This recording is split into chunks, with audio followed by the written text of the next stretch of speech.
بسم الله الرحمن الرحيم. بسم اللہ الرحمن الرحیم. وَلِلَّهِ غیب السماوات والارض، اور اللہ ہی کے لیے آسمانوں اور زمین کی پوشیدہ باتیں ہیں. آسمان و زمین کی چھپی ہوئی حقیقتوں کا علم صرف اور صرف اللہ کو ہی ہے. وَمَا أَمْرُ السَّاعَةِ إِلَّا كَلَمْحِ الْبَصَرِ أَوْ هُوَ أَقْرَبُ، اور قیامت کا جو معاملہ ہے وہ پلک جھپکتے ہی ہو جائے گا، اس سے بھی پہلے. یہ جو آیت ہے یہ کفار مکہ کے اس سوال کے جواب میں فرما رہے ہیں اللہ تعالیٰ. جو کفار مکہ یہ کرتے تھے کہ قیامت کب آئے گی، اور پوچھتے تھے وہ بار بار کہ جس قیامت کا تم ذکر کرتے وہ کب آئے گی. تو اس کے جواب میں اللہ تعالیٰ فرما رہے ہیں کہ یہ غیب کا علم، جو پوشیدہ حقیقتیں ہیں، ان کا علم صرف اور صرف اللہ تعالیٰ کو ہے. اور قیامت کا جو معاملہ ہے تو وہ ایسا نہیں ہے کہ تمہیں آتا ہوا نظر آئے گا یا دھیرے دھیرے آئے گا، بلکہ وہ بالکل پلک جھپکنے میں آ جائے گا یا اس سے بھی پہلے آ جائے گا. ایسا نہیں ہے کہ تمہیں پتہ چلے گا اب قیامت آ رہی ہے تاکہ تم اس کی تیاری کر لو، تمہیں تاریخ بتا دی جائے گی، بلکہ وہ اچانک آ جائے گا. یہ حدیث جبریل میں بھی ہم پڑھتے ہیں کہ جب جبریل امین ایک انسانی شکل میں آ کر نبی کریم صلی اللہ علیہ وسلم سے سوالات کرتے ہیں کہ مَسّاعہ، قیامت کب آئے گی، تو نبی کریم صلی اللہ علیہ وسلم جواب دیتے ہیں کہ مَل مسئول عنہا بعالم من السائل، جن سے پوچھا جا رہا ہے وہ پوچھنے والے سے زیادہ جاننے والے نہیں ہیں. مطلب قیامت کا علم صرف اللہ تعالیٰ کو. قرآن مجید میں کئی جگہ یہ بات اللہ تعالیٰ نے ارشاد فرمائی ہے. ہاں، وہاں پہ کچھ نشانیاں بیان کی گئیں کہ قیامت کی نشانیاں کیا ہوں گی، جنہیں ہم میں سے اکثر لوگ جانتے ہیں، اور ہم انہیں دیکھ کر ہم بولتے بھی ہیں کہ ہاں قیامت کی نشانی ہے، قیامت کی نشانی، قیامت قریب ہے نا، ہم اس کو پہچان رہے ہیں. لیکن ایک بات یہی میں پھر دہراؤں گی کہ ہم پہچان تو رہے ہیں یہ قیامت کی نشانی ہے، ایسا ہو رہا ہے، یہ بھی قیامت کی نشانی ہے، یہ بھی قیامت کی نشانی ہے، لیکن قیامت کے لیے ہم تیاری کیا کر رہے ہیں؟ کبھی بھی اگر قیامت آ جائے گی بالکل پلک جھپکنے میں آ جائے گی. ایسا نہیں کہ ہم اس کے آثار دیکھ کر ابھی آثار نظر آ رہے ہوں تبھی تیاری کا وقت ہے، بعد میں تو تیاری کا کوئی وقت نہیں ہوگا، بالکل اچانک سور پھونکا جائے گا اور سب کچھ ختم ہو جائے گا، تبھی وقت ہے. تو اس کا جواب یہاں پر یہی دیا جا رہا ہے کہ تم لوگ پوچھ رہے ہو قیامت کے بارے میں، بے یقینی کی کیفیت میں وہ لوگ پوچھتے تھے، انہیں یقین نہیں آتا تھا کہ دنیا کا خاتمہ ہوگا اور اس کے بعد جو قیامت آئے گی پھر اعمال کا حساب کتاب دینا ہوگا. لیکن یہاں پر اللہ تعالیٰ یہ جواب دے رہے ہیں کہ بالکل اچانک آ جائے گی، پلک جھپکنے کے برابر بھی وقت نہیں لگے گا، اس سے بھی کم وقت لگے گا. ان اللہ علی کل شیء قدیر، بے شک اللہ تعالیٰ ہر چیز پر قدرت رکھنے والے ہیں. واللہ اخرجکم من بطون امہاتکم لا تعلمون شیئا. اب وہ وقت کو ہم سوچ لیں جب ہم اس دنیا میں آئے تھے، اس وقت کی کیفیت اللہ تعالیٰ ہمیں سمجھانا چاہتے ہیں کہ اللہ نے تمہیں تمہارے ماؤں کے پیٹوں سے نکالا جب تم کچھ بھی نہیں جانتے تھے، ہے نا. ایک بچہ جب پیدا ہوتا ہے تو اسے کچھ بھی نہیں سمجھتا ہے، بس اللہ تعالیٰ نے جتنی تکوینی ہدایت ہر جاندار کو دی ہے، مطلب وہ رونا ہے، کھانا ہے، پینا ہے، سونا ہے، بس اتنا اسے یہ چیز تو اللہ تعالیٰ نے ہر ایک کو عطا کی، اس کے علاوہ اسے کچھ نہیں جانتا. وہ بچہ کچھ نہیں جانتا، ہم جب پیدا ہوتے کچھ بھی نہیں جانتے کہ ہم کیا ہیں، کہاں آئے ہیں، کیوں آئے ہیں، کون ہمارا خالق ہے، مالک ہے. لیکن وہی اللہ تعالیٰ نے جب وَجَعَلَ لَكُمُ السَّمْعَ وَالْأَبْصَارَ وَالْأَفْئِدَةَ، جب ہمیں اللہ تعالیٰ قوت سماعت دیتے ہیں، ہم سنتے ہیں، والابصار، نظریں دیتے ہیں اللہ تعالیٰ، ہم دیکھتے ہیں، والافئدہ، دل بھی اللہ تعالیٰ ہمیں عطا فرماتے، اس کے ذریعے سے ہم سمجھتے ہیں. جب تھوڑا وقت ہوتا ہے تو ہم جو الفاظ سنتے ہیں اسے سن کر بولنے کی کوشش کرتے ہیں، جو کچھ دیکھتے ہیں اس کی وجہ سے جو دل اللہ تعالیٰ ہمیں دیتے ہیں سب کچھ سمجھنے کی کوشش کرتے ہیں. دھیرے دھیرے وہ وقت آ جاتا ہے کہ ہم اچھا خاصا علم ہمیں حاصل ہو جاتا ہے اور ہم ایک مضبوط طاقتور شخصیت بن جاتے ہیں. تو یہ پیدا کرنے میں بھی اللہ تعالیٰ کی ذات ہے، اور یہ ساری نعمتیں عطا کرنے میں بھی اللہ تعالیٰ ہی اللہ تعالیٰ نے ہمیں ساری نعمتیں عطا فرمائی ہے. یہ آنکھ اور کان اور دل، یہ اتنی بڑی نعمتیں ہیں کہ انہی کے ذریعے سے ہم سب کچھ حاصل کرتے ہیں۔ اگر یہ چیزیں نہیں ہوتی ہے، کسی کے پاس اگر سماعت نہ ہو پھر وہ بول بھی نہیں سکتا، کسی کے پاس بصارت نہ ہو تو پھر وہ ساری چیزیں سمجھ نہیں سکتا، اور اگر کسی کے پاس اللہ تعالیٰ نے دل ہی نہ دیا ہو، یعنی دماغ ہی نہ ہو کسی کا، تو کچھ سمجھ ہی نہیں سکتا ہے۔ ایسے لوگ بھی دنیا میں موجود ہیں، آج ہم اپنی آنکھوں سے دیکھتے ہیں، اور انہیں دیکھ کر ہم شکر ادا کرتے ہیں کہ اللہ کا شکر ہے کہ اللہ تعالیٰ نے ہمیں سماعت، بصارت، سمجھ ساری چیزیں عطا فرمائی، تاکہ ہم سمجھ رہے ہیں اور پھر اس کے مطابق ہم علم بھی حاصل کر رہے ہیں، عمل بھی کر رہے ہیں۔ یہ ساری چیزیں کیوں عطا فرمائی اللہ تعالیٰ تمہیں؟ لعلکم تشکرون، اس لیے کہ تم شکر گزار بنو، یعنی اس اللہ کے شکر گزار ہمیں بننا ہے جس نے یہ تمام نعمتیں ہمیں عطا فرمائی ہیں۔ اگر اللہ تعالیٰ ہمیں اس سے محروم کر دیتے، کون ہمیں یہ نعمتیں عطا فرما سکتا تھا، ہے نا؟ پوری دنیا کے لوگ مل کر بھی، پوری پکنک مل کر بھی، پورا دنیا کا جو سائنسی علم وہ سب مل کر بھی ہمیں نہ سماعت دے سکتے ہیں، نہ بصارت دے سکتے ہیں، نہ ہمارا دل و دماغ دے سکتے ہیں۔ تو یہ اتنی بڑی نعمت ہے کہ جو ہمیں ملی ہوئی ہے تو اس کی قدر نہیں ہے ہمیں، لیکن اگر ہمارے پاس نہیں ہوتی تو ہمیں سمجھ میں آتا کہ یہ چیزیں ہمارے لیے کتنی ضروری ہیں، اور پھر اس پر شکر اس لیے دیا اللہ تعالیٰ کہ تم شکر کرو، اس اللہ کا شکر گزار بنو جس نے بڑی بڑی نعمتیں تمہیں عطا فرمائی۔ اور ان نعمتوں کی اس سے بڑی ناشکری کیا ہو سکتی ہے کہ ان کانوں سے آدمی سب کچھ سنے مگر ایک اللہ ہی کے احکامات کو نہ سنے، ان آنکھوں سے سب کچھ دیکھے مگر اللہ کی نشانیوں کو نہ دیکھے، اور اس دماغ سے سب کچھ سوچے مگر یہ نہ سوچے کہ میرا پیدا کرنے والا، میرا محسن کون ہے جس نے مجھے یہ انعامات دیے ہیں۔ تو شکر مطلب ہمیں عملی شکر بھی ادا کرنا ہے، ہماری ان صلاحیتوں کو، ہماری سننے کی صلاحیت کو، ہماری بولنے کی صلاحیت کو، ہماری دیکھنے کی صلاحیت کو، اور ہماری سمجھنے کی صلاحیت کو اللہ تعالیٰ کی اطاعت اور فرما برداری جتنا زیادہ لگا سکتے ہیں اتنا زیادہ ہم استعمال کریں تو یہ عملی شکر ہوگا ان نعمتوں کی ادائیگی کا۔ اور ہمیں یہ چیز کرنا چاہیے، کیونکہ اگر اللہ تعالیٰ ان میں سے ایک چیز سے بھی ہمیں محروم کر دیتے تو ہم کیا کر سکتے تھے؟ ہم کچھ بھی نہیں کر سکتے تھے، ہم بالکل مجبور محض ہو جاتے، اور دنیا میں ہم کسی کام کے نہیں بچتے۔ تو ہمیں عملاً اللہ کا شکر اس طریقے سے ادا کرنا ہے کہ کانوں سے اللہ تعالیٰ کی آیتوں کو سن کر، سمجھ کر، اس پر عمل کرنے کی کوشش کرنا ہے، آنکھوں سے اللہ تعالیٰ کی نشانیوں کو دیکھ کر اور اس کو بھی سمجھنا ہے، اور جو دل و دماغ اللہ تعالیٰ نے ہمیں دیے ہیں ان سے سمجھ کر، غور و فکر کر کے اللہ تعالیٰ کی نعمتوں کو سمجھ کر اور عملاً ان کا شکر بھی ادا کرنا ہے۔ علم یرو الی الطیر مسخرات فی جو السماء، اب یہ بھی ایک نشانی اللہ تعالیٰ بیان فرما رہے ہیں، کیا یہ لوگ پرندوں کو نہیں دیکھتے؟ مسخرات فی جو السماء، جو کہ آسمان کی ہوا میں، آسمان کی فضا میں کس طریقے سے مسخر ہیں، یہ اڑ رہے ہیں، یعنی مسخر کیا اللہ تعالیٰ نے آسمان کی فضا میں۔ ما یمسکہن الا اللہ، انہیں ہوا میں کون روکتا ہے سوائے اللہ کے؟ اللہ ہی جو ہے تو انہیں ہوا میں روکے ہوئے ہیں، ورنہ یہ لوگ اڑ نہیں سکتے، اور ان کے اڑنے کی وجہ سے ہمیں بہت سارے فوائد حاصل ہیں۔ ان فی ذلک لآیات لقوم یؤمنون، اس میں بھی بہت ساری نشانیاں ہیں ایک ماننے والی قوم کے لیے۔ جو قوم مانے گی وہ یہ ضرور سوچے گی کہ یہ پرندے خود بخود تو نہیں ہوا میں اڑ رہے ہیں، انہیں ہوا میں اڑنے کی قدرت کسی ذات نے عطا فرمائی ہے، اور اللہ تعالیٰ کی ہی ذات ہے، اور اللہ تعالیٰ فرما رہے ہیں کہ انہیں ہوا میں اللہ تعالیٰ ہی روکے ہوئے، ورنہ وہ ایک سیکنڈ میں نہ رک پائیں اور فوراً گر جائیں۔ تو اس میں بھی ایک ماننے والی قوم کے لیے، جو ایمان لانے والی قوم ہے، اس کے لیے بہت نشانیاں ہیں، غور و فکر کرے تو۔ واللہ جعل لکم من بیوتکم سکنا، اب یہ بھی ایک بہت اہم نشانی اللہ تعالیٰ ہمیں بتا رہے ہیں،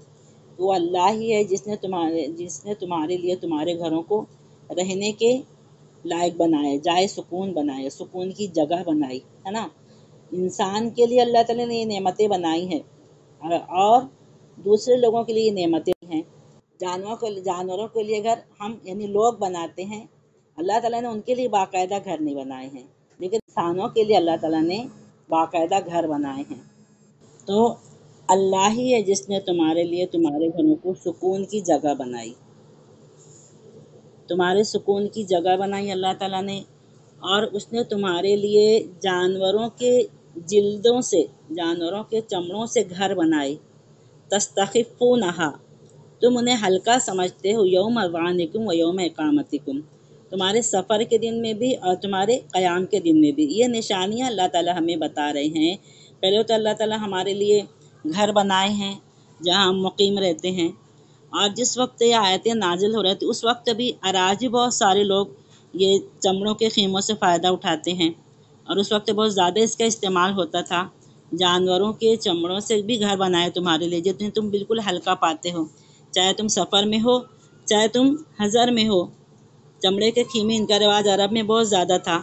یعنی جب تم کہیں جانا چاہتے ہو تو انہیں آسانی سے طے کر کے اٹھا کے لے جاتے ہو، جب قیام کرنا چاہتے ہو تو آسانی سے انہیں کھول کر انہیں بنا کر ڈیرا جما لیتے ہو۔ یہ ساری چیزیں اللہ تعالیٰ اپنی ایک نعمت اور نشانی کے طور پر بیان فرما رہے ہیں۔ وَمِنْ أَصْوَافِهَا وَأَوْبَارِهَا وَأَشْعَارِهَا أَثَاثًا وَمَتَاعًا إِلَىٰ حِينٍ، اور اون میں سے، بھیڑوں سے جو اون حاصل ہوتا ہے اس سے، واؤباریا، اونٹ سے جو بال حاصل ہوتے ہیں، واشعاریا، بکریوں سے جو بال حاصل ہوتے ہیں، اساسا و متان الہین، اللہ تعالیٰ نے ان کے ذریعے سے تمہارے لیے پہننے کے لیے اور استعمال کے لیے بہت سی چیزیں پیدا کی، ہے نا، جنہیں ہم بیکار سمجھتے ہیں، لیکن اللہ تعالیٰ نے کسی بھی چیز کو بیکار نہیں بنایا ہے۔ ان اون سے، بالوں سے، ان ساری چیزوں سے بھی بہت سارے فائدے کی چیزیں اللہ تعالیٰ نے ایک الہین، ایک مقررہ وقت تک ہمارے لیے بنائی ہیں، ہے نا، ایک مقررہ وقت تک یہ چیزیں ہمارے کام آتی ہیں۔ واللہ جعل لکم مما خلق ظلالا وجعل لکم من الجبال اکنانا، پھر ایک اور نعمت اللہ تعالیٰ بیان فرما رہے ہیں، سب غور کرنے والی ہیں۔ اللہ تعالیٰ کے فضل سے اللہ تعالیٰ نے ہمیں آنکھ دی ہے، کان دیے ہیں سننے کے لیے، دل و دماغ عطا فرمائے ہیں۔ اس نعمت کا ذکر کرنے کے بعد یہ ساری سمجھنے والی نعمتیں اللہ تعالیٰ ہمیں بتا رہے ہیں کہ اللہ تعالیٰ نے تمہارے لیے ان چیزوں میں سے جو اس نے پیدا فرمائی ہیں اس میں سے سائے بھی بنائے۔ اکثر ایسا ہوتا ہے کہ سفر میں ہمیں سائے کی ضرورت پیش آتی ہے تو ہمیں اللہ تعالیٰ سایہ بھی میسر فرما دیتے ہیں، درختوں کا، پہاڑوں کا، یا کسی بھی اور قدرتی چیزوں کا سایہ بھی ہمیں حاصل ہو جاتا ہے۔ یہ بھی ایک اللہ تعالیٰ کی نعمت ہے۔ جب ہم کبھی سفر کریں اور بہت تیز دھوپ ہو اور ہمیں کسی وجہ سے بیچ میں رکنا پڑے، جو تھوڑا سا بھی سایہ ہمیں میسر ہوتا ہے، کتنی بڑی نعمت ہمیں لگتی ہے۔ اس پر ہم غور کریں تو ہمیں سمجھ میں آ جائے گا کہ سائے کا لفظ اللہ تعالیٰ کیوں یہاں پر بیان فرما رہے ہیں۔ وَجَعَلَ لَكُم مِّنَ الْجِبَالِ أَكْنَانًا، پہاڑوں میں سے تمہارے لیے چھپنے کی جگہ بنائی ہے، پناہ گاہیں بنائی ہیں۔ ہم تو پہاڑوں میں نہیں رہتے، لیکن جو پہاڑوں میں رہنے والے لوگ ہیں، ہم انہیں سے پوچھیں تو پتہ چلے گا کہ پناہ گاہیں ان کے کتنے کام آتی ہیں۔ ابھی ہم اگر افغانیوں سے پوچھیں کہ یہ پہاڑ کی جو پناہ گاہیں ہیں ان کے لیے کتنے کام آئیں، اور ان پناہ گاہوں میں پناہ لے لے کر ان لوگوں نے کتنے بڑے بڑے کارنامے انجام دیے ہیں، تو ہمیں سمجھ میں آئے گا۔ ہم ان سے ہمارا واسطہ نہیں پڑتا تو ہم اسے سرسری پڑھ کر گزر جاتے ہیں، لیکن اگر ہم تھوڑا رک کر غور کریں کہ اللہ تعالیٰ اس کے ذریعے سے ہمیں کیا سمجھانا چاہ رہے ہیں، کیا بتانا چاہ رہے ہیں، یہ نعمتیں، یہ بھی نعمت ہے جو پہاڑوں میں اللہ تعالیٰ نے پناہ گاہیں بنائی ہیں، ان میں پناہ حاصل کر کے اور انسان جو ہے تو ایک بڑے بڑے کام انجام دیتا ہے۔ یہ اللہ تعالیٰ کی بہت بڑی نعمت ہے۔ وَجَعَلَ لَكُمْ سَرَابِيلَ تَقِيكُمُ الْحَرَّ وَسَرَابِيلَ تَقِيكُمْ بَأْسَكُمْ، اور تمہارے لیے اللہ تعالیٰ نے لباس بنائے جو تمہیں گرمی سے بھی بچاتی ہیں، اور ایسے بھی لباس جو تمہیں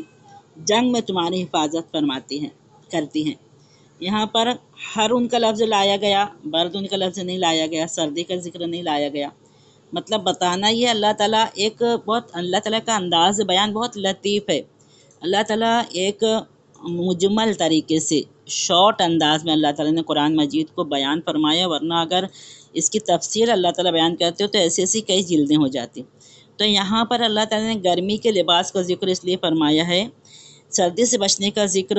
اس لیے نہیں فرمایا کہ سردی میں تو انسان جو ہے تو اپنے لیے اوڑھنے لپیٹنے کے انتظام خود کرتے ہی ہیں، لیکن گرمی میں کپڑوں کا استعمال یہ انسان کا تہذیب اور تمدن کی تکمیل کرتا ہے۔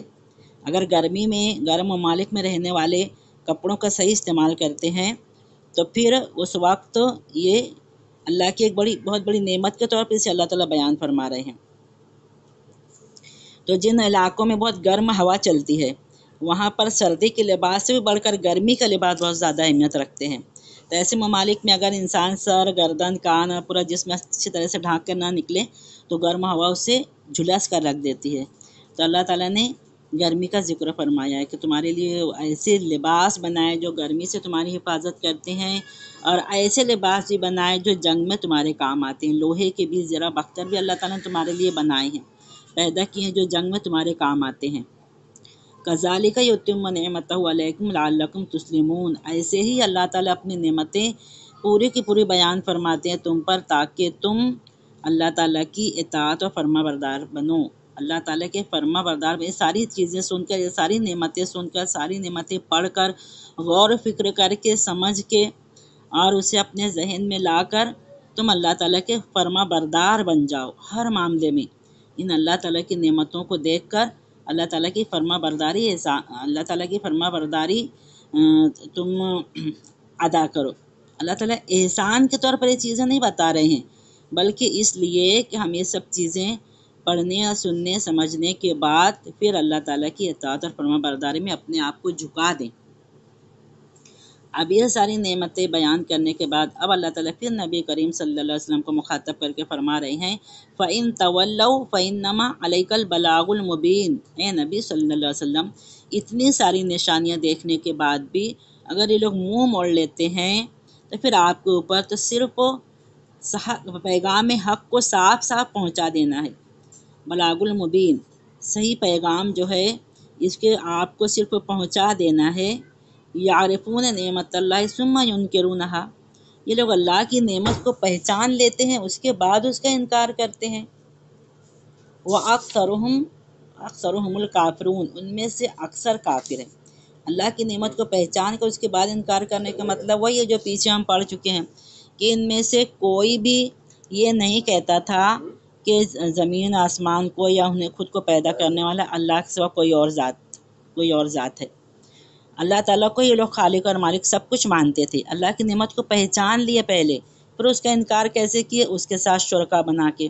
جھوٹے معبودوں کو، جھوٹے لوگوں کو، غلط معبودوں کو، معبودان باطل کو اس کی الوہیت میں، اس کی ربوبیت میں شریک کر کے